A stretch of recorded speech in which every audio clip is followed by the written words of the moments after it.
ஓம் முருகா போற்றி, கந்தா போற்றி, கடம்பா போற்றி, கதிர்வேலா போற்றி, அறுவடை வீடு கொண்ட முருகப்பெருமானே போற்றி போற்றி.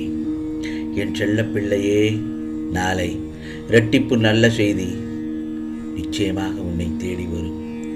இந்த முருகப்பெருமான் சொல்வதை கேட்டு விட்டு சந்தோஷமாக தூங்கு. எதற்கும் பயப்பட வேண்டாம். சோர்வு, கவலைகளை, விரக்திகளை எல்லாம் உன்னை ஆக்கிரமிக்காமல் மட்டும் பார்த்துக்கொள். நான் இருக்கிறேன். யாம் இருக்க பயம் ஏன்? பொறுமையாக இரு. இதோ ஒவ்வொரு நிமிடமும் பொன் போன்றது. அந்த நேரத்தை தேவையற்ற எண்ணங்களுக்கு யோசித்து அதை வீணாக்க வேண்டாம் என்றுதான் உன்னிடம் நான் பலமுறை கூறியிருக்கிறேன். எல்லோருக்கும் வாழ்க்கையில் பிரச்சனைகள், சண்டைகள் இருக்கத்தான் செய்யும். யாருக்குத்தான் பிரச்சனைகள் இல்லை? சொல் பார்க்கலாம். அதையெல்லாம் நீ பொருட்படுத்தவே கூடாது. சில விஷயங்களை அப்படியே விட்டு விடுவது உனக்கு நல்லது. புரிகிறதா? சில விஷயங்களை அப்படியே விட்டு விடுவது உனக்கு நல்லது. ஏனென்றால் உன்னை சுற்றியுள்ள சிலர் அறிந்தும் ஒன்றும் அறியாதவர்கள், தெரியாதவர்கள் போல நடித்து கொண்டிருக்கிறார்கள். நீயோ அதை புரிந்து கொள்ளாமல் வெகுளியாக இருந்து அந்த பிரச்சனைக்கான தீர்வை தேடி அலைந்து திரிந்து கொண்டிருக்கிறாய். தினமும் உன்னை ஏதாவது ஒரு ரூபத்தில் இந்த முருகப்பெருமான் வழி நடத்த நான் முயற்சி செய்து கொண்டுதான் இருக்கிறேன். ஆனால் நீயோ அவற்றையெல்லாம் விட்டு தவற விட்டு பிறகு மீண்டும் என்னிடமே வந்து முருகா, என் துயரங்களை போக்க வழி கேட்கிறாய். முருகா முருகா என்று என்னிடம் சொல்லிக்கொண்டே இருக்கிறாய். என்னுடைய நாமத்தை சொல்ல சொல்ல உனக்கான நல்லதொரு புண்ணியமும் தைரியமும் கிடைக்கத்தான் செய்யும்.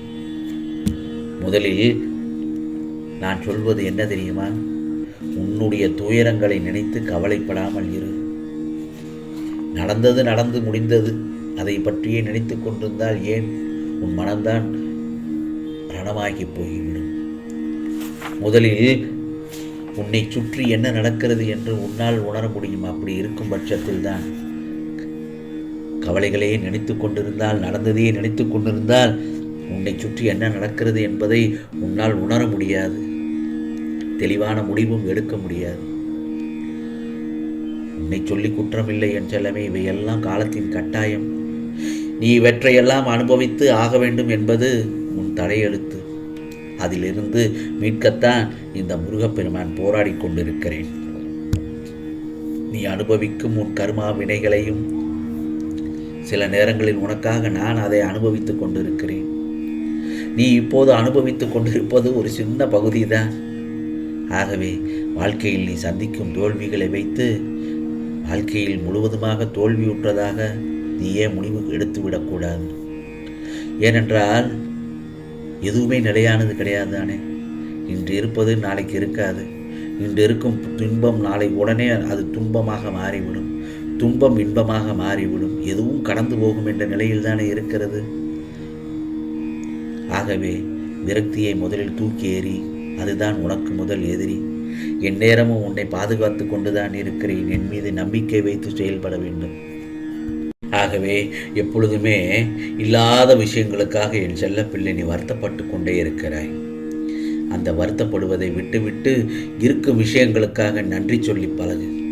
நீ நினைப்பதை விட உனது வாழ்க்கையை சந்தோஷமாக மாறும். புரிகிறதா? அதே நேரத்தில் பக்குவப்பட்ட நிலத்தில் தூவப்பட்ட விதைகள் தான் நல்லதொரு விளைச்சலை தரும்.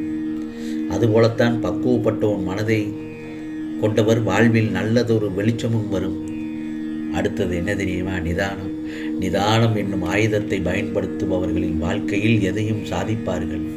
அதைத்தான் உன்னை நான் பிரதானமாக சொல்கிறேன். நிதானத்தை பின்பற்று என்று. உன் மீது கல்லறிபவர்களுக்கெல்லாம் பதிலுக்கு நீ கல்லெறிந்து கொண்டிருந்தால் உனது இலக்கை உன்னால் அடையவே முடியாது. அது மனிதனின் அதிகபட்ச விருப்பமே நிம்மதியோடு வாழ்வதுதான். புரிகிறதா? அந்த நிம்மதிக்காக எதையும் செய்ய தயாராக இருக்கிறான். நிம்மதி எங்கெல்லாம் கிடைக்கும் என்று அறிந்து கொள்வதில் ஆர்வம் மிக்கவனாகவும் இருக்கிறான். அதை தேடி தேடி அலைந்து ஓய்ந்து விடுகிறான். ஆனால் நான் இப்பொழுது கூறப்போகும் பழக்க வழக்கங்களை ஒவ்வொரு மனிதனின் கடைபிடித்தாலே அவனுக்கு தேவையான நிம்மதி தானே தேடி வந்து அமர்ந்து கொள்ளும். உனக்கு தேவையான மகிழ்ச்சியை பிறர் கொடுக்க முடியாது தானே. ஏனென்றால் அது உனக்குள் தான் இருக்கிறது. மாபெரும் மாளிகையில் வசிக்கும் எல்லோரும் மகிழ்ச்சியாக இருப்பதாக சொல்ல முடியாது தானே. குடிசையில் வசிப்பவனும் கூட நமக்கு தேவையான மகிழ்ச்சியை மனதிற்குள் வைத்து நிம்மதியாக இருப்பதை அவர்களின் முகத்தில் பிரகாசத்தை பார்க்கும்போதே தெளிவாக தெரிந்துவிடும். அது அவனுடைய மனதிற்குள் இருந்துதான் வர வேண்டும். ஆகவே எந்த நிலைமையில் இருந்தாலும் சரி, வாழ்க்கையில்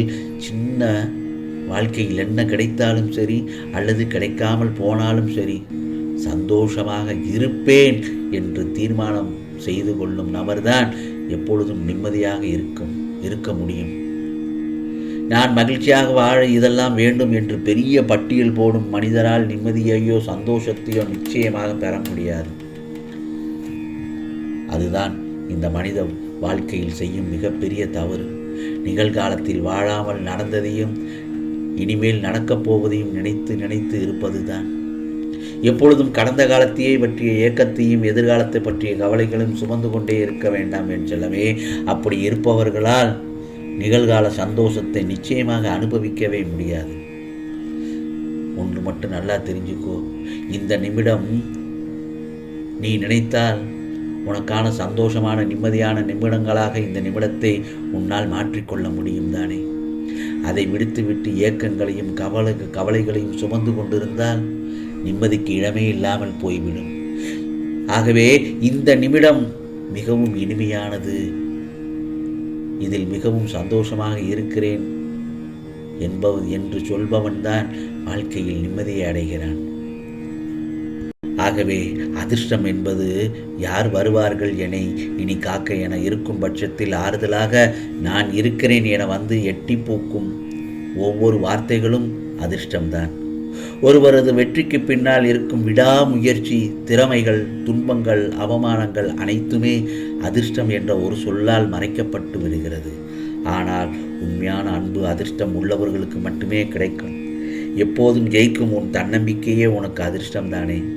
இனி உன் வாழ்வில் உனக்கு அதிர்ஷ்டத்திற்கு மேல் அதிர்ஷ்டம் அடிக்கப் போகிறது. இனி எல்லாம் நிச்சயமாக நல்லது நடக்கப் போகிறது. அதுவும் நல்லதாகவே நடக்கப் போகிறது என் செல்லமே. இது முருகப்பெருமானின் அருள் வாக்கு. இரட்டிப்பு நல்ல செய்தி உன்னை தேடி வரும் என்று சொன்னேன். நாளைய பொழுது உனக்கு நல்ல பொழுதாக விடியப் போகிறது. ஆம், இந்த முருகப்பெருமான் சொல்வதை கேட்டு விட்டாய் அல்லவா? நிம்மதியாக தூங்கு என் செல்லமே. உனக்கானது எல்லாம் நிச்சயமாக நல்லது நடக்கும்படி இந்த முருகப்பெருமான் உனக்கு அருள் பாலிப்பேன். நிச்சயமாக உனக்கானதெல்லாம் நல்லது நடக்கும். நல்லது மட்டுமே நடக்கும். அதுவும் நன்மையாகவே நடக்கும். ஓம் முருகா சரணம். ஓம் முருகா சரணம். ஓம் முருகா சரணம்.